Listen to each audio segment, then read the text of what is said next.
Welcome to the Deep Dive. Today we're venturing into some truly unsettling corners of history. We're examining cases where the answers remain stubbornly out of reach, leaving us with, well, more chilling questions than neat resolutions.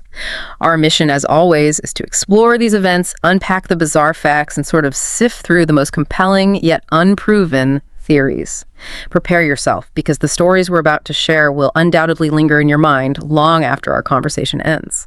It really is in these persistent voids of understanding, these gaps where logic seems to fail, that our minds truly grapple with the unsettling nature of reality. The unknown possesses this peculiar power. It's simultaneously alluring and terrifying. And that concept of the unknown perfectly sets the stage for our first stop. We're going back to 1930, to Yangcheon Village in South Korea. This was a challenging time. The entire nation was under strict Japanese control. Life for most Koreans was incredibly tough, often treated as, second-class citizens in their own country. There is this pervasive fear of authority. Crime, especially murder, was virtually unheard of in rural Yangcheon. But that was about to change. On April 26th of that year, a 16-year-old laborer named Park Changsu mysteriously vanished, just disappeared, without a word to his mother or anyone else. 3 days later, a local woman walking on the outskirts of the village made a horrifying discovery. Lying on a hillside was the lifeless body of a young man. His face was so brutally beaten he was, unrecognizable. Beside him, an empty A-frame, that's a traditional Korean carrying device, and a towel. The killer had wrapped the towel around his neck and strangled him. Japanese investigators arrived pretty quickly. When asked if anyone had gone missing, only one name came up, Park Changsu. So his mother was brought to the morgue. Through her tears, gazing upon the beaten young man on the slab, she confirmed it was her son. Half the mystery, they thought, was solved. Right, seems straightforward enough at first glance. Exactly. And it wasn't long before two prime suspects emerged. Ko Hak-dan, Changsu's boss, and the innkeeper where he worked, and Cho Ki-jin, a co-worker. Both had been seen beating Changsu on the morning of his disappearance. They were rounded up and interrogated. After just 2 days, which, given the times, likely involved severe physical persuasion, Cho Ki-jin made a full confession. 2 days feels very fast for a murder confession under those circumstances. It does. He claimed he and Ko had conspired to kill Park Changsu. According to Cho, Ko, who was married, had caught the eye of another man, Lee, who asked her to run away with him.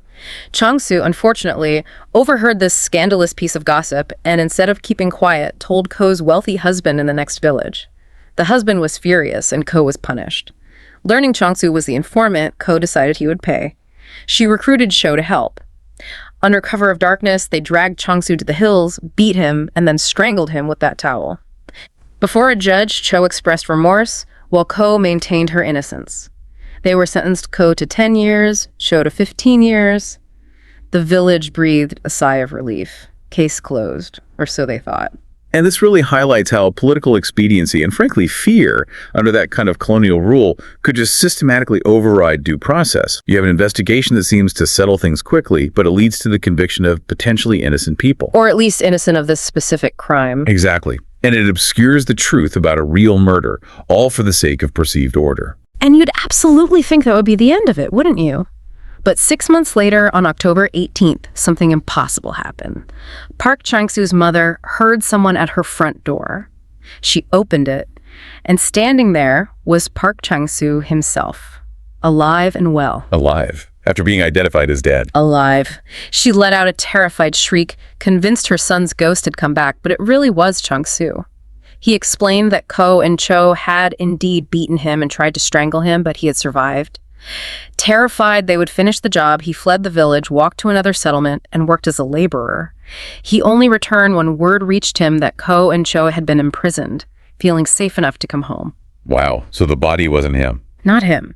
The village, and especially the Japanese detectives, were in utter disbelief. If Changsu was alive, whose body had been found on the hillside. The mother was questioned again about her identification. The dead man's face was extremely bruised, making recognition difficult, but surely she'd recognize her own son, especially since the body was wearing clothes that weren't his. That's a key detail, the clothes. Right. The prevailing thought was she just complied out of fear of the Japanese police, who didn't tolerate troublemakers. That fear had now come back to haunt them all.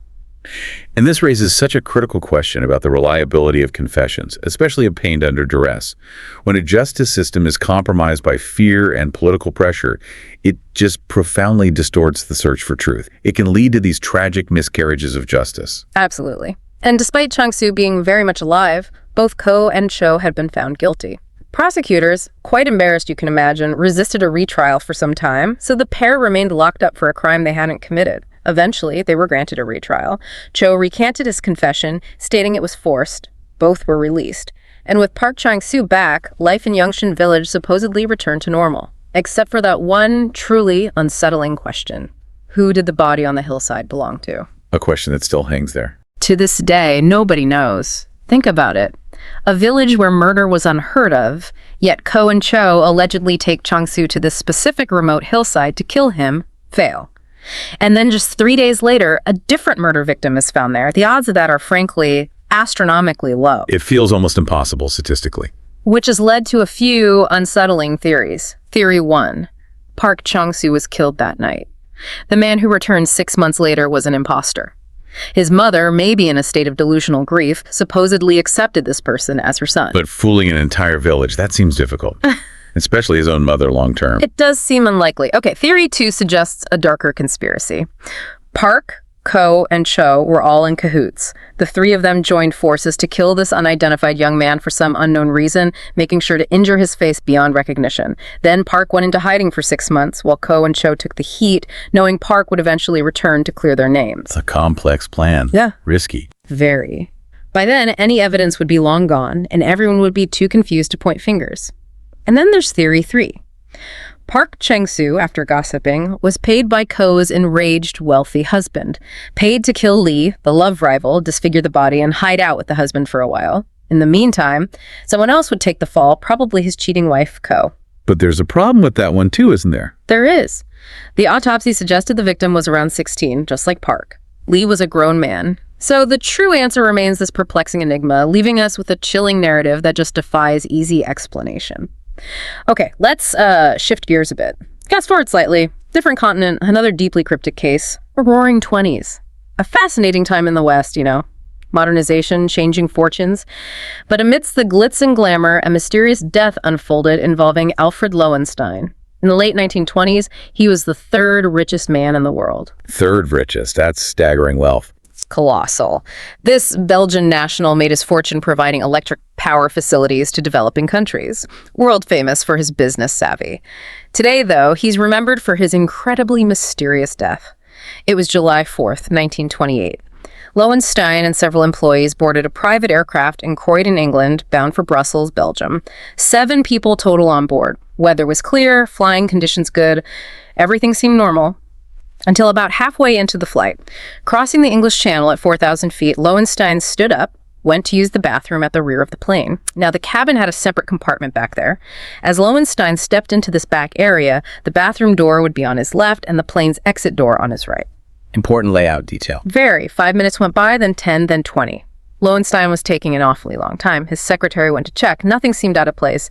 Knocked on the bathroom door. No response. Because Lowenstein wasn't inside. He wasn't anywhere on the plane. Vanished. Mid-flight. Vanished. The plane's exit door was open. His secretary ran to the front, told the pilot, Donald Drew, their boss was gone. Must have fallen out. The pilot's reaction to this was strange. Instead of flying to the nearest airfield, Drew opted to land on a beach at St. Paul, France. On a beach, not an airfield. That immediately raises flags. Right. French authorities quickly arrived, detained everyone. They were all confused, but seemed to agree Lowenstein had just fallen 4,000 feet into the channel. A search and rescue was launched, but nothing. 15 days later, July 19th, a bloated corpse was found bobbing in the water off the French coast. Identified as Lowenstein by his wristwatch, the third richest man in the world was confirmed dead. Identified just by a watch that feels thin. Extremely thin. Lowenstein's wife immediately called for an autopsy. She insisted her husband was too smart to just open the wrong door and fall out, nor would he have jumped. He was apparently happy, had future plans. The autopsy revealed Lowenstein was indeed alive when he struck the water. No signs of foul play, no indication of suicide, but something odd did flag up, a small amount of alcohol in his system. And he was a teetotaler. Famously, never drank. And nobody saw him drinking on the plane.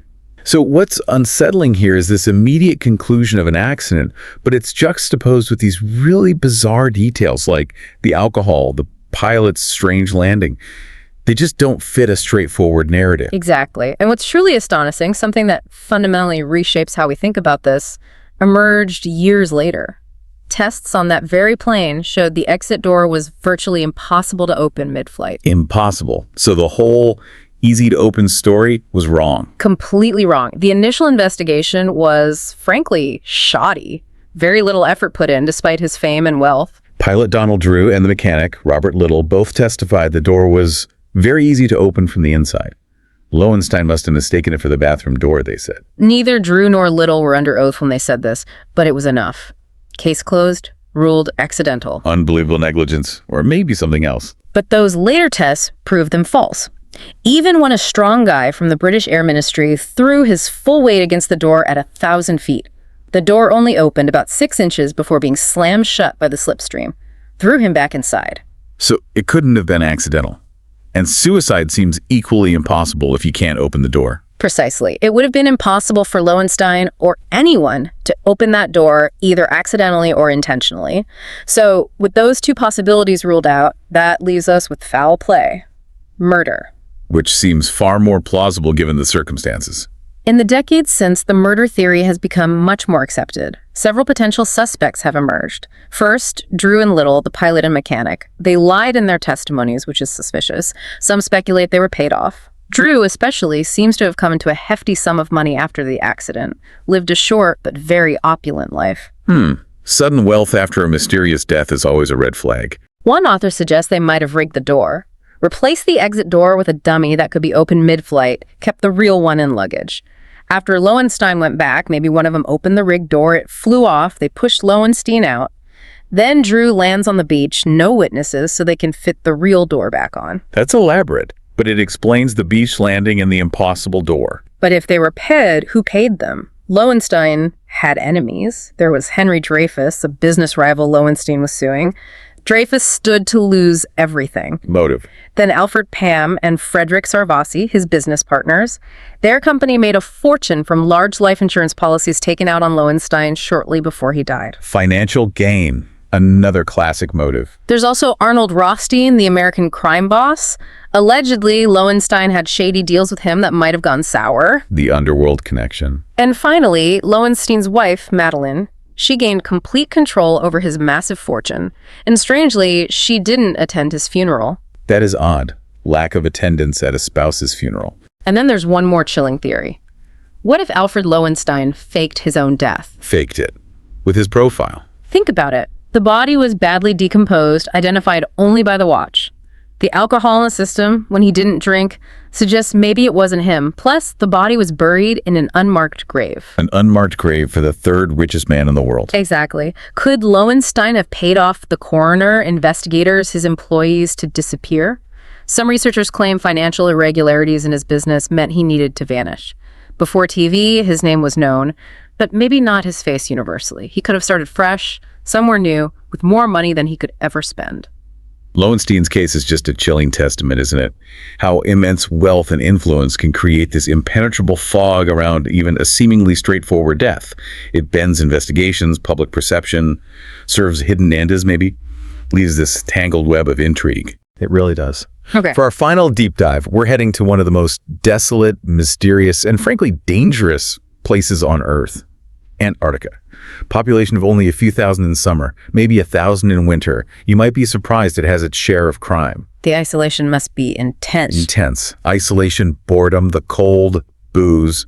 It can play havoc on the mind, even among educated scientists. Interactions can reach a boiling point. Like, the first recorded crime there was 1959.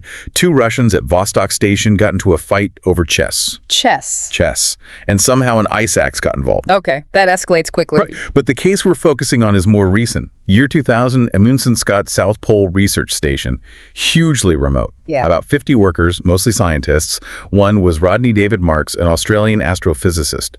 By all accounts, Rodney was confident, playful, well-liked, though his sense of humor and the involuntary tics from his Tourette syndrome sometimes caused minor friction. Bruised egos, apparently. Living in close quarters like that, small things can get amplified. Exactly, but people said he was a good guy. Always made amends, which makes what happened even more confusing. May 11th, Rodney was walking back to base from the observatory, suddenly felt unwell, difficulty breathing, vision getting cloudy, weak. By the time he got back to see his fiancée, Sonia, who also worked there, he felt awful. Told everyone not to worry, just gonna sleep it off. But things only got worse. Morning of May 12th, he woke up, immediately started vomiting blood, burning pain in his stomach, muscles, even his bones. That sounds horrific. Not like a simple illness. Not at all. His eyes became so sensitive he needed sunglasses, despite it being 3 weeks into the perpetual darkness of polar winter. He visited the station doctor, Robert Thompson, 3 times in 36 hours. Dr. Thompson couldn't figure out what was wrong. On the 3rd visit, Rodney was in such a panic, Dr. Thompson thought maybe the pain was psychological. He injected Rodney with an antipsychotic. An antipsychotic for those symptoms? That seems questionable. Well, almost immediately, Rodney calmed down, so maybe Thompson thought he was right, or maybe not. Shortly after the shot, Rodney went into cardiac arrest. They tried to revive him, but couldn't. At 6:45 p.m. on May 12th, Rodney David Marks was pronounced dead, only 32 years old. Dr. Thompson initially ruled unspecified natural causes. The remote, confined environment, like you said, it amplifies everything. Yeah. A seemingly natural death takes on a very different, deeply unsettling character given those circumstances. The isolation is key. And the truth turned out to be far from natural. It was too cold for planes to land, so Rodney's body had to be stored for 6 months, preserved by the freezing temperatures. Then it was flown out for autopsy in New Zealand, and the coroners found something truly unexpected. Rodney hadn't died from natural causes, he died from methanol poisoning. Methanol, like industrial alcohol. Exactly. About 150 milliliters in his system, roughly the size of a glass of wine. That caused all those horrifying symptoms and his death. My God, so it wasn't natural at all. Not even close. New Zealand immediately dispatched an investigation team to the base. Meanwhile, the remaining 49 workers were trapped there, knowing a potential killer was among them. Apparently